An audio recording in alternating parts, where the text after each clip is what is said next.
Finally, we have entered the precincts of the Rokuonji Temple. Let's take a closer look at the main Sharidan, also known as the Golden Pavilion. Make sure to take lots of beautiful pictures. This golden building is a symbol of Rokuonji. It has been called Kinkakuji, which means golden pavilion, since the Edo period. On a calm, windless day, the reflection in the pond is very beautiful.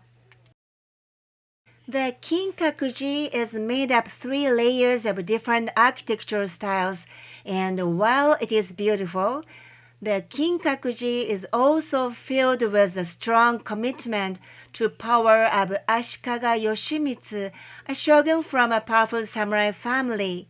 It is actually very rare to see 3 architectural styles in one building like this.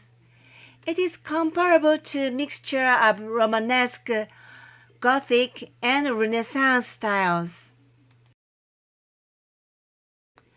The first layer of the building is a Shinden style, reminiscent of nobleman's residence in the Heian period. There are no walls, and a large space was divided by reed screens and folding screens.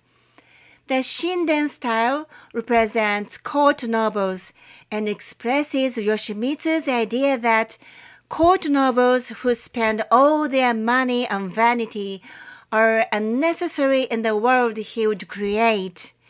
In other words, there is no need for gold leaf, so only this layer is not covered with gold leaf.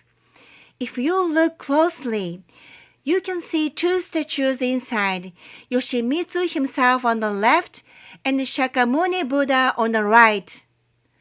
Placing his own statue next to the statue of Buddha showed that Yoshimitsu wanted to pass on his power to future generations. The statues are a bit difficult to see, but you can try to catch a glimpse with a telephoto lens or binoculars.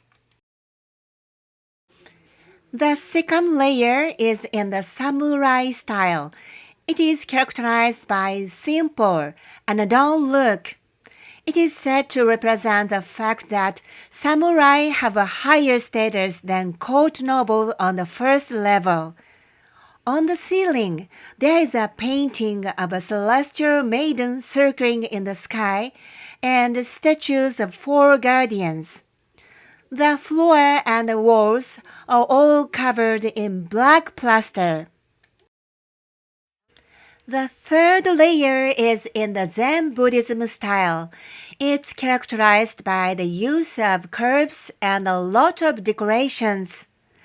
Lord Yoshimitsu respected the Chinese emperor, so he made the top floor in the Zen style to express that the Chinese emperor was the most important person in the world.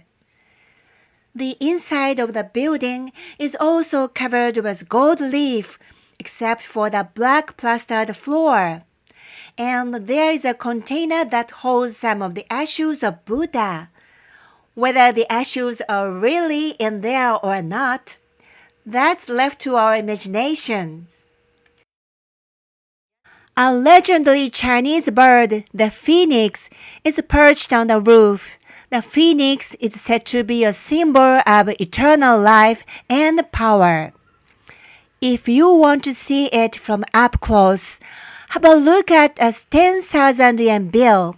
The phoenix depicted on the 10,000 yen bill is the one of the Byodo in Howodo Temple in Uji, which is almost the same as the phoenix on this pavilion. It is quite magnificent bird, isn't it? So why did Yoshimitsu choose the color gold?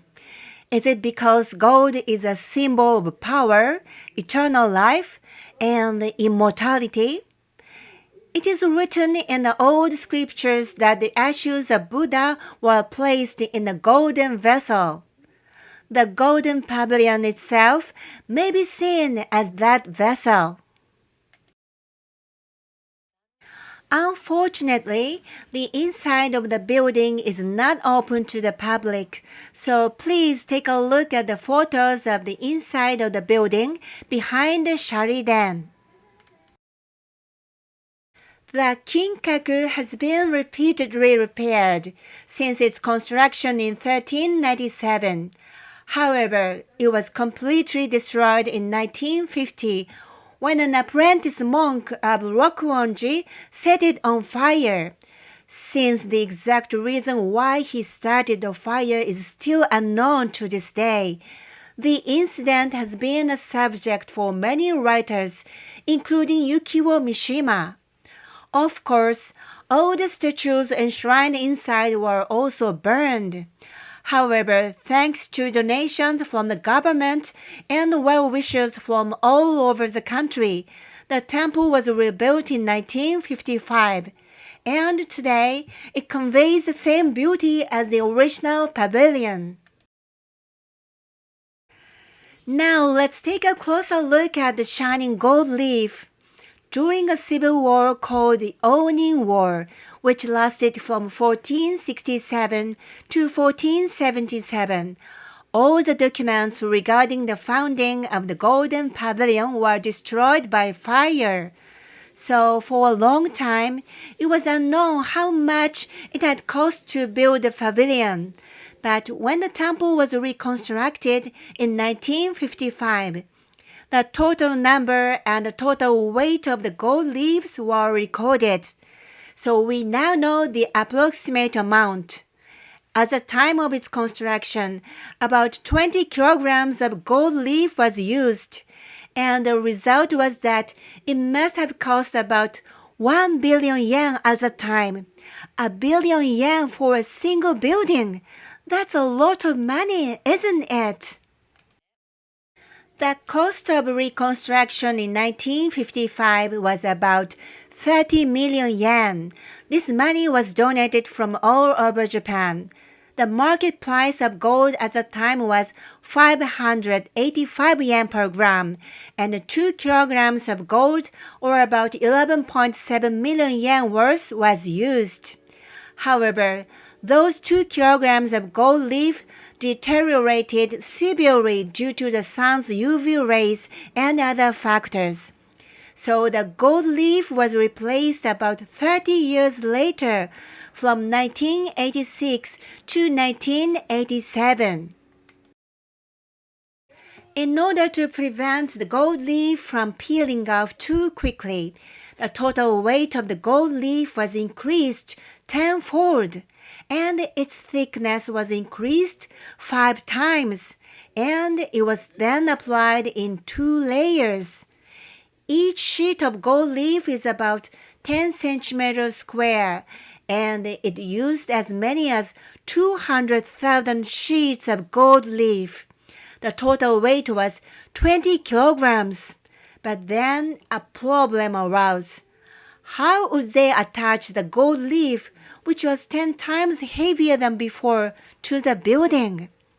To solve that issue, they had to order about 1.5 tons of special lacquer from Iwate Prefecture, because the lacquer they used before was not sticky enough. The gold leaf was imported from Kanazawa, and the total cost of the repair is said to have been 740 million yen. It was not possible to use a large number of craftsmen. If too many craftsmen are used, there will inevitably be slight deviations in the way the gold leaf is applied. Therefore, it took more than a year to complete the work because it is done in small groups. If you go to the backside of the Kinkaku, you can get a little closer, so please take a good look at the craftsmanship where they took extremely care to apply the gold leaf evenly. During the roof innovation in 2003, the gold leaf was also reapplied. In 2020, the roof was repaired over a period of 4 months. About 100,000 Sawara cypress wood shingles, on the second and the third layers were replaced, and the phoenix and the eaves were also repaired, using about 10,000 gold leaves of 10 by 10 centimeters. Because of this repair, we can enjoy a more brilliant view. The pond on the south side of the Kinkaku-ji is called Kyokochi. It is called Kyokochi because on a day with calm weather, it reflects the golden pavilion like a mirror. Kyo means mirror, Ko means lake, so it means mirror lake. Kyokochi represents Seven Treasures Pond in Buddhist paradise. The pond of the Seven Treasures is composed of 7 kinds of jewels, such as gold, silver, lapis lazuli, gemstones, etc. Gold sand is found at the bottom of the pond, and the pond has 8 kinds of blessing. It shows another example of Yoshimitsu's worship of Buddhism. There are a number of stones in the pond, all of which were presented to Yoshimitsu by daimyo or feudal lords from all over Japan. These stones are called daimyo ishi. The largest of these stones is the Ashihara ishi. It is located to the south of the Kinkaku-ji and represents the Japanese archipelago. The name of the stone is derived from the old name of Japan, Toyo Ashihara Mizuho no Kuni. The location of the largest stone reflects the Yoshimitsu's strong belief that it is him who looks down from the golden pavilion. In other words, he controls Japan. Kinkaku is not only a beautiful building shining with gold, but it's also a building filled with many thoughts. In the next video, I will show you some of the other not-to-be-missed spots in Rokuonji beside Kinkaku-ji.